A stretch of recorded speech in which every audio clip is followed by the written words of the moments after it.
Okay, time for a bonus review, not on the radio at all. This is something I've recorded separately. Dear me. It's time to talk about Strange Magic, and it's more of a talk in a real review because it's been so long since this movie originally came out. It feels more of a post-mortem than an actual review.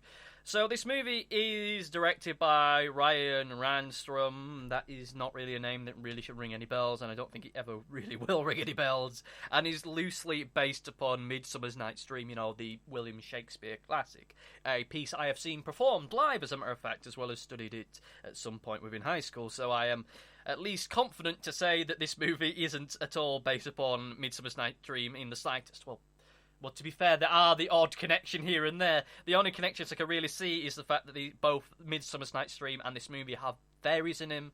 There is some kind of love potion, and there is an impish, puckish character within both of them. Aside that, there is no real connection between the two whatsoever. Of course, the headline thing, the thing that got people talking about this for the whole of 5 minutes before the world just went on with the rest of its lives, is the fact this movie is produced by George Lucas.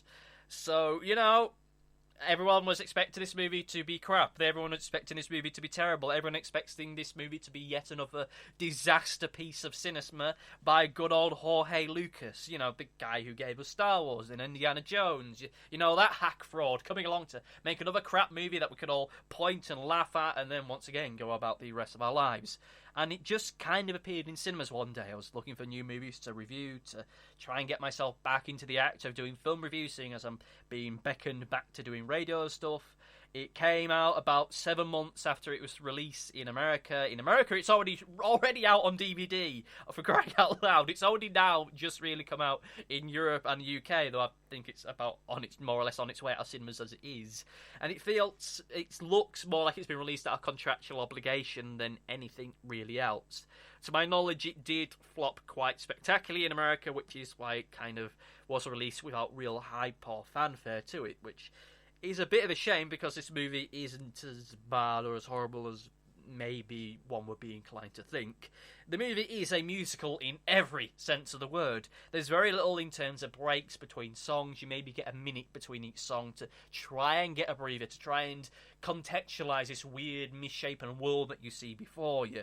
There is a line within the movie itself where one of the characters says, "This isn't the time for a concert," which feels like one of the ultimate points of self-criticism that a movie can ever make. One that borders on the meta, for Christ's sake. All the tracks and all the songs and all the incidental music within this movie is from pre-existing pop and soft rock tracks.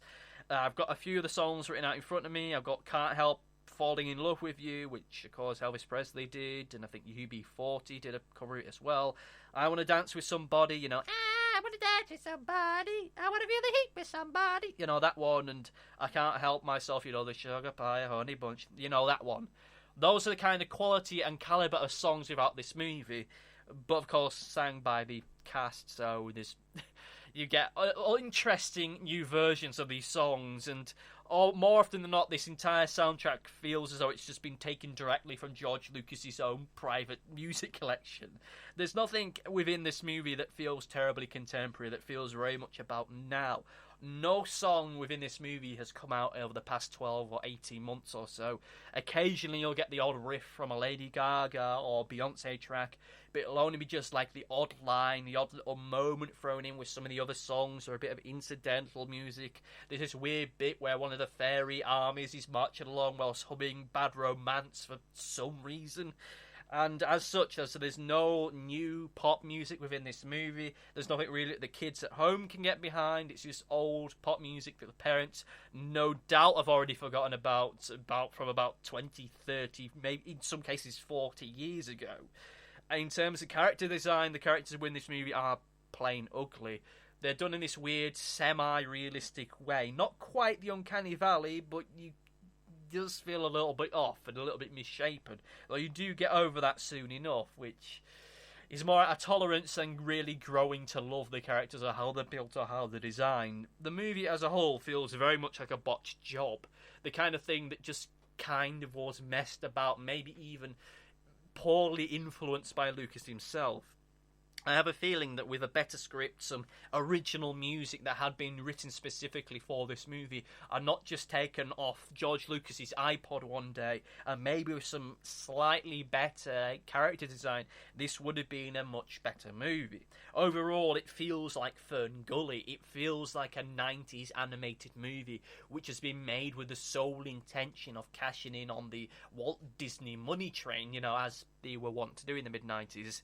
I don't know why that is. After about 30, 40 years of other animation studios more or less doing their own thing around the time of the 90s, everyone decides to just go, fuck it, let's just copy Disney and do the exact same character designs as Disney and just see how long we can get away with it before people get sick of that and, by extension, get sick of 2D animation. And of course, we get to this point now. It's all 3D animation and whatever. Look, I have to say, though, that this movie isn't a bad movie. It's not a horrible movie. It's not a terrible movie. It's just wonky. It's just average and wonky. With just the odd twist, the odd alteration here and there, and it would have been at least a competent movie, something I could at least fleetingly recommend to you. But all in all, it feels like a bank holiday movie. It feels like the kind of movie that you see on a bank holiday Monday in the middle of autumn when it's pissing it down outside, or the kind of thing you just happen to find on ITV1 during the Easter break. You've missed the beginning of it, you're not entirely sure what's going on, but you sit down and watch it because there's nothing better to do. You get to the end of the movie and think, that wasn't so bad, and go on with the rest of your life. In time, it may well become a cult movie, but you honestly don't know with these kind of things. The ultimate issue that this movie has is the fact that it's not bad.